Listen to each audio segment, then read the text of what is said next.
Agora a gente volta a falar de política porque nós temos uma entrevista muito importante no 360. Para repercutir tantos assuntos, vou dizer quem é. A gente vai conversar agora com o senador Ciro Nogueira, que é presidente nacional do PP. Seja muito bem-vindo. Eu não tenho nem assim dizer, a gente vai falar sobre isso, porque são tantos assuntos, né? Eleição, Senado Federal, governo, Flávio Bolsonaro, enfim. Então eu quero agradecer primeiro, senador, por o senhor entrar aqui no 360, nos dar essa entrevista e agradecer demais a nossa parceiraça aqui, a Isabel Mega, que conseguiu essa entrevista, está neste momento no gabinete do senador Ciro Nogueira. Bel, por favor, então, faça as honras da casa para abrir essa entrevista. Oi, Débora. Boa tarde para você. Sempre uma honra estar aqui no 360. Boa tarde ao senador. Boa tarde, é um prazer estar com vocês. Obrigada por estar aqui. Débora, enquanto a gente estava vindo aqui para o Congresso Nacional, teve mais notícia para repercutir. Eu achando que a gente ia começar já falando de cenário eleitoral, mas veio uma notícia que atinge em cheio o ministro Celso Sabino, que acaba de ser expulso do União Brasil, o partido que tem justamente a federação em processo com vocês no PP, senador. Como é que o senhor recebe essa notícia que gerou tanto desgaste para vocês também, no momento que Sabino queria ficar e a federação União Progressista queria se afastar do governo Lula? É verdade, o Sabino ele não cumpriu a determinação da federação, como também o Fufuca não cumpriu, mas só que o Sabino acho que teve uma reação mais de afastamento do partido dele, ele já não ia continuar no partido. Eu acho que o presidente tomou essa atitude por conta disso. O senhor acha que fragiliza um pouco a situação política dele? Ele saiu muito desgastado, ele foi expulso do União Brasil, né? Sabendo, pelo que eu sei, é candidato ao Senado, né? Coloca o seu nome para o Senado. Se não tiver um partido consistente que possa dar uma sustentação a essa candidatura, fica difícil, né? Isso pode ser lido também como um movimento de aproximação da base do presidente Lula com a ala governista do União Brasil, com a ala governista do PP, tendo em vista arranjos regionais para 2026, já que o substituto vem justamente desse campo político? Eu não acredito que não, porque existe uma determinação. Com certeza o Progressista e o União Brasil não irão apoiar a reeleição do presidente Lula. Isso aí é uma situação que já está mais do que clara, tanto para mim quanto para o Rueda. Então, eu não vejo isso como uma aproximação, não. Vejo mais como uma falta de sustentação do próprio ministro que perdeu o mandato. Há uma possibilidade de liberação desses arranjos regionais com Lula, tendo em vista essas dificuldades, esse cenário muito embaralhado, né, Débora, nas eleições do ano que vem? Eu espero que até lá a gente construa uma candidatura viável que venha para ganhar a eleição, né? Essa questão de liberação, e em último caso, se você não tiver viabilidade eleitoral de eleger o presidente da República. Então é uma decisão que nós só vamos tomar um pouco mais à frente, acompanhando o cenário das candidaturas a presidente. Senador, a gente, claro, queria conversar com o senhor também sobre o cenário de apoio que vocês veem a nível presidencial. A candidatura do governador Tarcísio hoje é carta fora do baralho para a presidência? Vocês que vinham trabalhando tanto pelo nome dele? Não, eu acho que o governador Tarcísio ainda hoje é o candidato mais forte, acho, beira ele ser imbatível numa candidatura, mas eu não acredito na candidatura dele, ele disputando contra alguém da família Bolsonaro, né? Então isso se inviabiliza. Então o Tarcísio, para ser candidato, teria que ser um candidato único de todos os partidos de centro e de direita, e sim, eles seriam viáveis, mas eu acho que é mais do que legítimo a candidatura do Flávio. Eu tenho conversado muito com ele. Eu acho que depende muito dele o desenrolar da campanha, se ele vai ser um candidato mais ao centro, que eu acho que a decisão eleitoral vai com esse candidato que consiga atrair mais o centro, já que ele tem a direita e a extrema-direita. Mas ele é um candidato completamente competitivo, é um candidato que já está no segundo turno, com certeza. E depende muito mais dele agora de se demonstrar um candidato viável de que qualquer outro fator. Débora, tem pergunta daí também que eu sei, né? Obrigada, Isabel. Senador, bom, a gente está falando aqui sobre campanha, né? Porque a gente sabe que o PP, o senhor, foram pessoas muito importantes, partido e pessoa muito importante no governo de Jair Bolsonaro. E num primeiro momento, assim que Flávio Bolsonaro, seu colega de Senado, anunciou, sem contar antes para vocês, que ele havia sido escolhido por Jair Bolsonaro, num primeiro momento, a sua reação pública, pareceu um pouco assim, de hesitação. Vamos ver. O senhor não pareceu muito empolgado. Por quê? O senhor não está empolgado com essa candidatura, senador? Bom, porque nós tínhamos certeza da candidatura do governador Tarcísio, que era uma candidatura que consolidava todo o arco de aliança de centro e de direita, era mais fácil. Então, eu tive uma conversa muito franca com o Flávio, tanto eu como o Moedo, que nós temos que aguardar de como seria a candidatura, se é uma candidatura para ganhar a eleição ou é uma candidatura apenas para manter o bolsonarismo vivo, defender legado, né?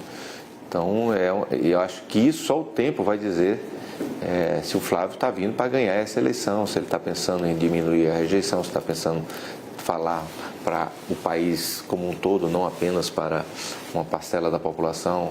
Então, eu acho que o Flávio tem todas as condições de ganhar a eleição.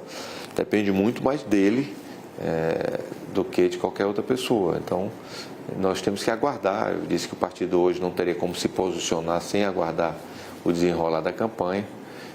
Disse para ele que era impossível essa federação estar apoiando o presidente Lula e que nós iríamos aguardar se nós vamos ter um candidato viável para ganhar as eleições ou iríamos não ter candidato liberando as bancadas.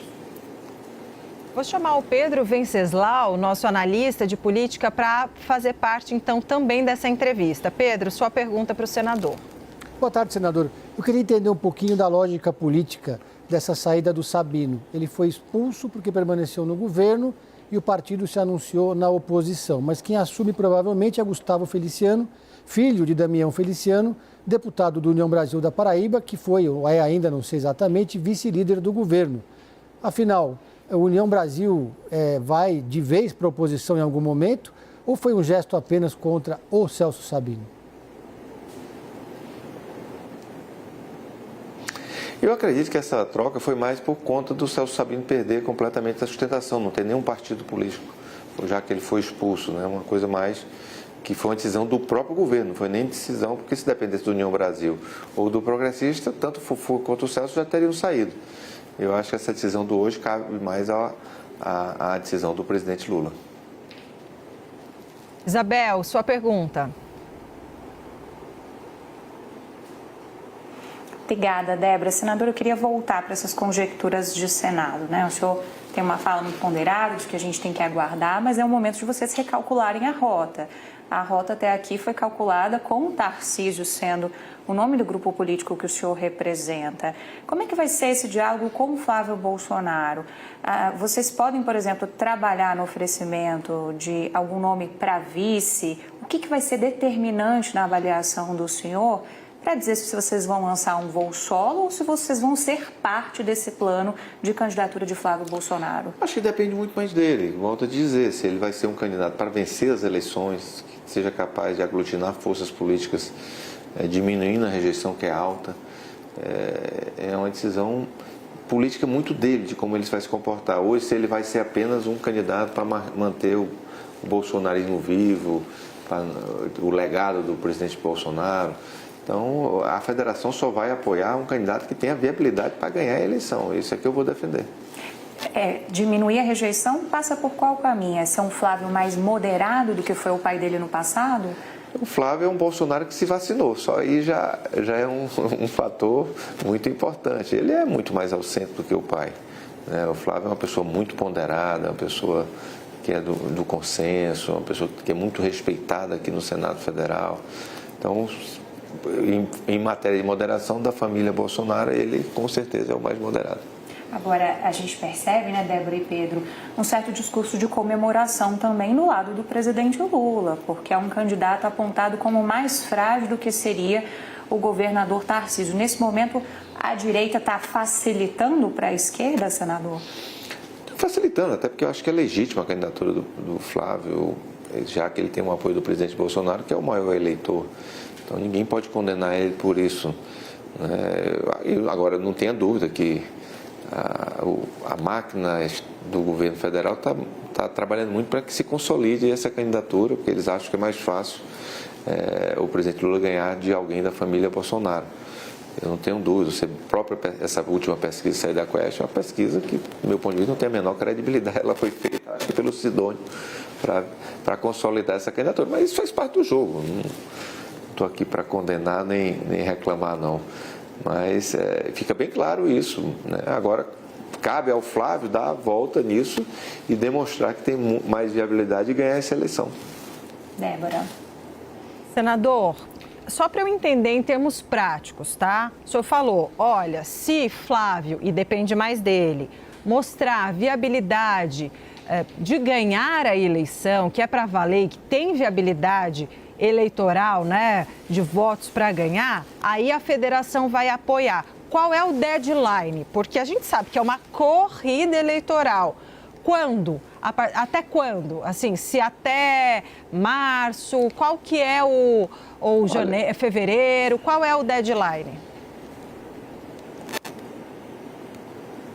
Os únicos candidatos que têm prazo é abril, que é o governador Tarcísio, o governador Ratinho, o governador Zema. A federação, o prazo dela são as convenções, né? Até lá nós vamos avaliando, né? Não determinamos nenhum prazo, não. Quanto antes nós tivermos com esse cenário definido, se vai ser...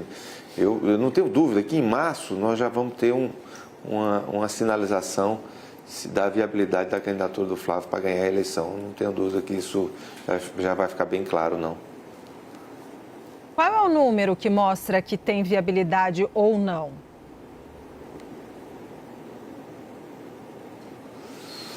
Um número que, por exemplo, o governador Tarcísio, da pesquisa que nós temos, estava perdendo para o Lula por 0,8, só que tem metade da rejeição e 40% de desconhecimento. Esse é um candidato imbatível, né? Então, o Flávio hoje está perdendo nas pesquisas. Se a eleição fosse hoje, o Flávio perderia a eleição.